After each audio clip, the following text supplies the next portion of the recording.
이번 한 주간 동안에는 예수님이 십자가 지시기 전에 곁에 섰던 사람들을 좀 만나보겠습니다. 첫 번째 시간 베드로입니다. 우리는 흔히 말합니다. 나는 절대로 주님을 부인하지 않을 사람입니다. 내가 예수님을 얼마나 사랑하는데요. 우리 교회에 등록하시던 그날 나는 이 교회에서 죽을지언정 교회를 떠나지 않을 겁니다. 목사님을 책임지고 제가 도와드리겠습니다. 목사님 필요한 것을 제가 다 책임지고 섬기겠습니다. 이렇게 말씀하시지 않으셨나요? 베드로도 그렇게 말했던 사람입니다. 예수님이 십자가에 달리시기 불과 몇 시간 전 고백을 했습니다. 33절에 베드로가 대답하여 이르되 모두 주를 버릴지라도 나는 결코 버리지 않겠나이다. 저는 이 고백이 결코 거짓된 고백이었을 것이라고 생각하지 않습니다. 분명히 믿음의 고백이었을 것입니다. 다만 그 믿음 수준이 어느 정도였는지는 베드로 자신도 몰랐던 것 같습니다. 사실 여러분과 제가 어떤 사람인지 알게 되는 때는 예배당이 아니라 시험의 현장입니다. 기도할 때가 아니라 압박받고 비난받고 외롭고 두려운 순간입니다. 베드로는 예수님을 누구보다 사랑했던 제자였습니다. 그래서 예수님을 위해 죽겠다고 한 겁니다. 35절 베드로가 이르되 내가 주와 함께 죽을지언정 주를 부인하지 않겠나이다 하고 모든 제자도 그와 같이 말하니라. 하지만 불과 몇 시간 후에 한 여종 앞에서 예수님을 모른다고 말해버립니다. 대단한 권력자, 검찰, 경찰 조사를 받는 과정에서 부인한 게 아니라 무명의 여종 앞에서 부인입니다. 사건은 갑작스럽게 벌어집니다. 예수님이 체포되고 제자들은 뿔뿔이 흩어지게 되는 상황. 이때 베드로는 멀찍이 예수님을 따라갑니다. 58절 베드로가 멀찍이 예수를 따라 대제사장의 집들에까지 가서 그 결말을 보려고 안에 들어가 하인들과 함께 앉아 있더라. 그는 도망치지 않았지만은 가까이 가지도 않았습니다. 그 적당한 거리, 관심은 있으나 연루되기 싫은 그 자리, 그 거리, 이 거리가 베드로의 믿음 수준이었습니다. 멀찍이 선 그곳에서 베드로는 3번 예수님을 부인했습니다. 처음에는 그냥 모른다고 했습니다. 두 번째는 맹세하며 부인했습니다. 세 번째는 그래도 안 믿어주는 것 같으니까 욕을 하면서 저주했습니다. 바로 그때 닭이 울었습니다. 베드로는 그 순간 통곡합니다. 75절 이에 베드로가 예수의 말씀에 닭 울기 전에 내가 3번 나를 부인하리라 하심이 생각나서 밖에 나가서 심히 통곡하니라. 오늘날 많은 사람들이 적당한 거리에서 주님을 따르고 있습니다. 이들의 공통된 생각이 뭡니까? 믿음을 유지하고는 싶지만 내 삶이 불편해지지는 않았으면 좋겠다는 생각입니다. 사랑하는 여러분은 어떠신가요? 지금 여러분의 거리는, 주님과의 거리, 교회와의 거리는 가까우신가요? 멀찍이 서 있으신가요? 담임 목사와의 거리는 어떠신가요? 저와 처음 등록 신방을 할 때 그 느낌이 지금도 동일하시나요?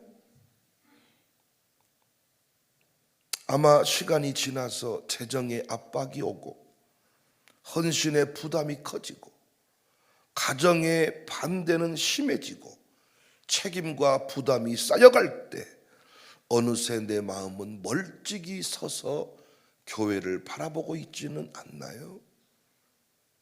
내 나이가 교회에 깊이 관여할 때가 아니야. 신앙생활은 하되 적당히 해야지. 재밌는 것은 부모가 서 있는 그 자리가 자녀가 선 자리라는 거 아시죠? 먼저 믿는 자가 선 자리가 나중에 믿는 가족의 자리라는 거 아시죠? 여러분 아들, 딸들이 지금 서울에 살고 부산에 살아도 여러분이 교회를 섬기는 그 자리, 그 위치만큼 아들, 딸들도 서울에서, 미국에서, 부산에서 주님 섬기는 거 아시죠? 이게 참 놀라운 거예요.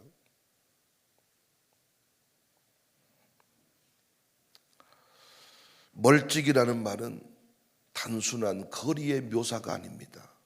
영적 상태의 묘사입니다.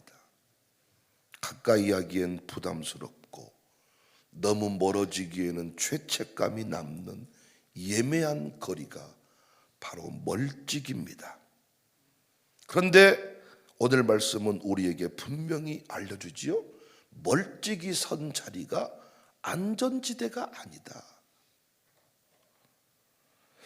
곁이 오히려 함께 채측근에 붙어있는 그 자리가 안전지대다. 왜냐하면 멀찍이 서 있는 그 자리에서 베드로는 예수님을 3번이나 부인을 하게 되었거든요. 멀찍이 서 있는 자리에서 강력한 시험을 받았거든요. 마음은 주님께 있는데 몸은 세상 속에 있었습니다. 따르고 싶지만 들키고 싶지 않았습니다. 그 자리에서 베드로는 사탄에게 정조준되었어. 그 사람을 압니다. 말 한마디조차 입 밖으로 꺼내지 못하는 처참한 신세가 되어버렸습니다. 사탄이 정조준해서 어마어마한 공격을 퍼부어 버리는데 내 입으로 내가 예수님을 압니다조차 말할 수 없는 비참한 인생이 되어버렸습니다. 멀찍이 따름은 결코 지혜가 아닙니다. 그 자리는 사탄이 역사하기 가장 쉬운 자리입니다. 어떤 자리가 안전지대냐? 채측근 동행 함께 신비한 연합을 이루는 주님이 부르신 그 자리, 그 자리가 안전지대입니다. 십자가 곁이, 말씀 곁이, 예배 곁이, 목자 곁이, 공동체 곁이, 바로 영적으로 가장 안전한 자리. 여러분, 그 자리를 기억하셔야 돼요. 그 자리에 서 있으셔야 돼요. 베드로는 그 자리를 떠나버렸어요. 항상 예수님 곁에 밥 먹었던 사람이야. 예수님 곁에 있었던 사람인데 멀찍이 섰습니다. 고난의 때에, 어려움의 때에, 환난의 때에, 재정의 압박이 오는 그때에 적당한 거리를 유지해야 되겠다. 놀라운 건 뭔 줄 아세요? 베드로가 다시 돌아왔다는 거예요. 멀찍이 서 있는 그 자리에서 다시 가까이로, 곁으로 돌아왔다는 겁니다. 이번 고난주간 부흥회를 통하여 다시 여러분이 돌아오는 은혜가 있기를 바랍니다. 아멘. 크게 하세요. 다시 돌아오는 은혜가 있기를 바랍니다. 부모님이 돌아와야 됩니다. 돌이켜야 됩니다. 그래야 자식이 돌이킵니다. 여러분, 돌이켜야 돼요. 멀찍이 서서 적당히 서서 목회하려고 할 때 목회 안 됩니다. 양육사가, 총무가 적당히 서서, 사역장이 적당히 서서 안 할 수는 없고, 체면은 있고, 헌금도 그런 식으로 하려면 하지 마세요. 이름 불려주면 야 그래도 장로 체면이 있지, 권사 체면이 있지. 체면 치레로 하는 헌금 하나님이 안 받습니다. 멀찍이 서 있는 것 지혜 아닙니다. 멀찍이 서 있는 것 결코 지혜가 아니라고요. 최측근에서, 곁에서, 말씀 곁에, 십자가 곁에, 사명 곁에, 목사님 곁에, 양육사 곁에, 가정교회 곁에, 교회 곁에, 곁에, 물리적인 집 위치도 교회 곁에. 이것이 복이고 이것이 은혜입니다. 이것이 잘되는 집안의 특징입니다. 멀찍이 서 있는 집안 자식들이 잘되는 거 봤습니까? 어떻게 베드로는 다시 돌아왔을까? 저는 오늘 이 얘기하고 싶은 거예요. 어떻게 베드로는 다시 돌아왔을까? 어떻게 다시 곁으로 왔을까? 어떻게 그 자리가 복임을 깨닫고 돌아왔을까? 여러분, 한번 물러나면 사탄 마귀가 살아있기 때문에 다시 못 돌아옵니다. 많은 경우 못 돌아오고 죽어요. 적당히 거리를 유지해버린 사람 다시 거리 못 좁힙니다. 왜냐하면 사탄 마귀가 계속 그 거리 유지시켜버리기 때문에. 근데 베드로는 돌아왔습니다. 어떻게 돌아왔을까? 첫 번째 원리는 주님의 시선을, 주님의 눈빛을 기억했습니다. 느꼈습니다. 눈빛으로 교환한 메시지가 있었습니다. 자, 오늘 본문에는 나오지 않지만 누가복음 22장 61절에 주께서 돌이켜 베드로를 보셨다. 멀찍이 서 있는 너무 사랑했던 수제자 아닙니까? 우리 교회로 말하면 1번 장로님 아닙니까? 제가 설교할 때마다 외쳤던 그 장로님급 아닙니까? 그런데 지금은 나를 욕하고 모른다고 멀찍이 서 있는 그 베드로를 주님이 바라보았다고요. 눈이 마주친 거야. 눈이 마주쳤어. 이를테면 제가 검찰 조사받고 지금 재판장에 섰다고 생각해봐. 모든 사람은 목사가 아이고 비리가 없는데 어떻게 재판을 받는다냐 이렇게 아예 오지 않는데, 그래도 지내왔던 의리가 있어서 멀찍이 저 뒤에 서 있는 거야. 근데 나랑 눈이 마주쳤어. 주님이랑 눈이 마주쳤어. 그때 주님의 눈빛이 어떤 눈빛이었을까요? 주님의 눈빛이 어떤 눈빛이었을까요? 베드로를 바라보면서 분노했을까요? 우리는 어제도 온종일 예수님에 관해서 공부했습니다. 그 예수님을 기억한다면 예수님의 눈빛이 베드로를 바라보면서 분노의 눈빛이었을까요? 실망의, 경멸의, 조롱의 눈빛이었을까요? 에이구 이 자식, 아이고 자식, 아주 그냥 너는 내가 반드시 너는 나가기만 하면 너는 죽여버릴 거야. 이런 눈빛이었을까요? 결코 그럴 리 없지요. 그 눈빛은 이미 아셨다는 눈빛, 그래도 사랑한다는 눈빛, 너를 기억한다는 눈빛, 그 눈빛이었을 겁니다. 팀 켈러는 고난이 선물이다는 글에서 하나님은 당신이 넘어질 것을 아신다. 그리고 그 무너짐 속에서 다시 불러내실 계획도 함께 갖고 계신다. 베드로는 자신의 연약함을 통과한 뒤에야 진짜 지도자가 되었다. 그의 가장 큰 실패가 가장 강한 설교의 힘이 되었다. 사랑하는 여러분, 혹시 실수하셨습니까? 혹시 불평하고 저주하셨습니까? 혹시 마음에 부담이 생겨서 언제부턴가 적당히 거리를 유지하고 계십니까? 주님이 그 모든 상황에서 여러분을 지켜보셨을 것입니다. 결코 포기하는, 경멸하는 눈빛이 아니었음을 여러분이 알고 있을 겁니다. 다른 사람들 중요치 않습니다. 다른 사람들을 생각하면 절대로 못 돌아옵니다. 둘째 동생의 입장에서 큰형님의 눈빛을 기억했다면 절대로 집으로 못 돌아옵니다.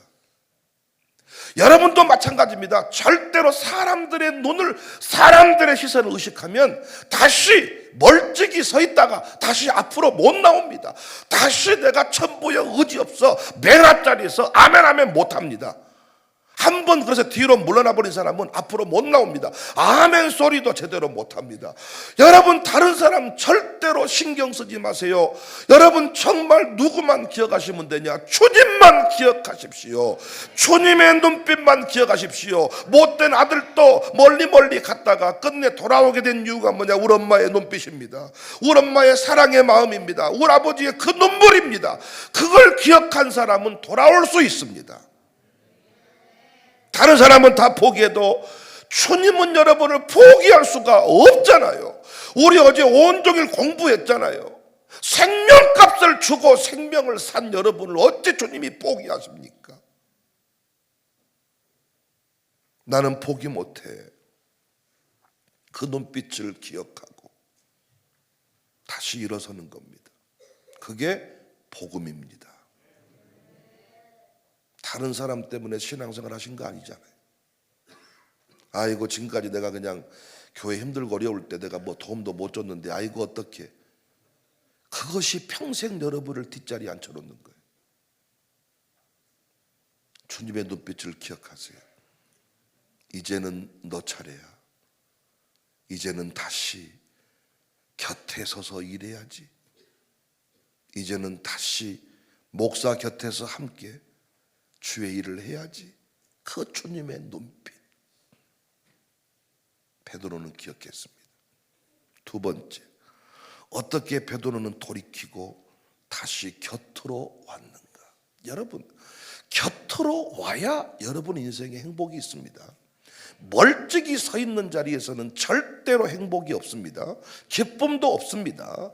멀찍이 서는 것 자체가 이미 사탄 마귀의 공격을 당하고 있는 겁니다. 곁으로 와야 되는데 어떻게 곁으로 왔는가? 자신의 무능함을 있는 그대로 인정을 했습니다. 아무것도 아닌 나를 발견한 겁니다. 그 모습이 통곡으로 드러났어요. 통곡. 자기 자아의 철저한 붕괴를 말합니다. 베드로는 더 이상 자신의 실패를 외면하지 않았습니다. 자존심을 버렸습니다. 반면에 가룟 유다는 달랐습니다. 그는 예수님을 팔아버린 뒤에 양심의 가책을 느꼈지요. 후회했지요. 심지어 은 30을 다시 돌려주려고 했지요. 그런데 가룟 유다의 차이는 뭡니까? 예수님께 돌아가지 않았습니다. 왜요? 자존심 때문이었습니다. 내가 예수님을 팔았다는 이 실패를 나는 감당할 수 없다. 이 실패를 인정하는 대신에 인생을 포기해버렸습니다. 여러분, 자살하는 인간들이 어떤 인간들입니까? 자존심이 센 인간들입니다. 평상시에 아주 자기 잘난 척을 많이 했던 인간들이 자살을 해버리더라고요. 남 정죄하는 것을 아주 기쁨으로 했던 사람이 막상 자기 문제가 터지면 자살해버리더라고요. 가룟 유다가 어떤 놈입니까? 자존심이 센 놈입니다. 그런데 베드로는 자신의 무능함을, 내가 아무것도 아님을 인정해버렸어. 목사님, 내가요 아무것도 아님을 깨달았습니다. 이 말 한마디면 목사 곁으로 돌아올 수 있습니다. 그런데 아주 자기가 멀찍이 서 있었던 것에 관해서 이런저런 핑계를 대기 시작하는데 고상합니다. 목사님, 내가 내가 뭐 안 하고 싶어서 안 한 줄 압니까? 목사님, 내가요 무엇이 어쩌고 이래서 안 한 겁니다. 목사님, 이렇게 하면서 뭘 세우는 거예요? 지금 자존심을 세우는 거예요. 그런데 여러분과 제가요 고난을 만나보고 압박을 받아보고 어떤 누군가한테 뭔가 독촉을 받아보면요, 내가 아무것도 아님을 깨달아. 평상시에 라바라바라바라 죄 했지만은 뭔가 내 인생에 고난이 딱 와보면 아무것도 아님을 깨달아요. 그때 어떻게 하면 돼요? 목사님, 나 껍데기띠다. 내가 대단한 장모인 줄 알았습니다. 내가 대단한 권사인 줄 알았습니다. 이야, 목사님, 내가요 이런 일 좀 만나보니까요 내가 확 무너져 버립니다. 이 한마디면 다시 곁으로 돌아올 수 있거든요. 근데 지가 실패해 놓고는, 지가 무너져 놓고는 지 체면을 끝까지 세우기 위해서 그것이 내 문제가 아니라 누구 때문이었다는 것을 목사님이 말을 그따위로 하니까 내가 기분 나빠서 야, 내가 안 해버렸습니다, 이런 식으로 자꾸 핑계를 돌려대니까 가론유다처럼 못 돌아오는 겁니다. 여러분이나 저나 별거 없어. 실수했으면 실수했다고 웃으면 돼. 목사님 미안합니다 라고 한마디 돌이키면 끝날 문제인데 그 말을 하지 않습니다. 실패에 매몰되어서 스스로 자신의 인생을 송두리째 무너뜨려 버립니다. 마지막 자존심 세우는 게 세상 사람은 자살이고 여러분은 교회를 떠나는 거예요. 여러분, 교회 떠나는 게 쉽습니까? 다른 교회 가서 적응이 쉽습니까? 제가 보는 관점에서 재혼보다 어려워. 우리 교회도 등록하신 분이 계시는데 입에 달고 사는 말이 적응이 안 된다는 거예요. 지금도 우리 교회 적응이 안 된다는 거예요. 지금도. 그 말 자랑 아니거든요. 적응 안 되면 어떻게 하실래요? 이제 또 옮기실래요? 빨리 아무것도 아닌 나를 발견하고 자꾸 적응 안 된다는 말을 왜 한 줄 아십니까? 이 교회 사람들은 못 하겠다는 거야. 그럼 한마디만 하면 돼. 와, 이 교회 와서 봤더니 지금까지 내가 신앙생활 한 거, 야, 껍데기 같습니다. 이 한마디면 금방 적응할 수 있는데 계속해서 이 교회가 이상하다는 쪽으로 말을 하는 거야. 못 돌아옵니다. 절대로 다시 곁에 못 섭니다. 부모가 곁에 서지 않는 이상 자식은 겉돕니다. 부모가 중심에 서서 예배할 때 자식도 중심에 서서 예배합니다. 부모가 목사 곁에 서서 오른팔 왼팔을 붙들어 줄 때 그 집 자식도 오른팔 왼팔을 붙듭니다. 여러분, 멀리 떨어져 있는 자식, 며느리 신앙생활 위치 확인해 보세요. 여러분의 위치와 똑같습니다. 너 어째 신앙생활 똑바로 안 하냐? 라고 말했지만 여러분의 자리와 그들 자리가 똑같습니다. 여러분이 자식 도와주려고 하지 말고 하나님이 도와주시도록 해야 된다. 여러분, 멀찍이 서 있는 자리가 안전할 자리, 책임 없으니까 괜찮을 것 같지만 아니, 그 자리가 가장 먼저 죽는 자리요. 멀찍이 서 있는 자리가 사탄 마귀의 밥이요, 밥. 신천지 누가 데려갑니까? 신천지 어떤 인간 데려갑니까? 최측근의 사람을 데려갑니까? 아니요. 멀찍이 서 있는 사람을 귀신같이 알아봐. 신천지의 밥입니다. 여러분, 이번 기회에 다시 곁으로 돌아오시기를 바랍니다. 마지막 세 번째, 사명을 다시 받아들였습니다. 오늘 본문에는 없지만 스토리로 제가 엮어드립니다. 요한복음 21장에서 예수님은 부활하시고 다시 베드로를 찾아오셨지요. 숯불 앞에 고기를 구워주시고 그에게 질문하셨지요. 너 나 사랑하느냐? 사랑하느냐? 세 번 반복하여 너 나 사랑하느냐 물으십니다. 이 세 번 반복하신 질문은 세 번 부인하신 것의 아픔을 지워주는 시간입니다. 예수님은 실패한 과거가 아니라 지금 사랑하는지를 물으시는 거예요. 여러분, 지금까지 우리 교회가 수많은 일을 했지만 그 일에 한 번도 헌신하지 않았어도 괜찮아. 오늘 주님이 물으시는 거예요. 너 나 사랑하냐? 사랑합니다. 그러면 집사해, 찬양팀 해, 다시 목사의 동역자 해, 다시 부흥미션의 주인공 해. 이때 우리 또 뭐라고 말한다고? 아따 목사님 내가 아직도 이것이 교만이다 그 말. 이것이 자존심을 세우는 순간이다 그 말이에요. 장로님 옆에 와서 밥 드세요. 아이고 목사님 곁에도요 새 가족이 좀 앉으셔야 되고요, 너무 우리만 앉으시니까 못 섞읍디다. 목사님 집사 그건 내가 알아서 할 일이고. 와서 밥 드세요. 그러면 예 역시 목사님 옆에서 밥 먹어야 맛있어요 하고 오시면 되는 거예요.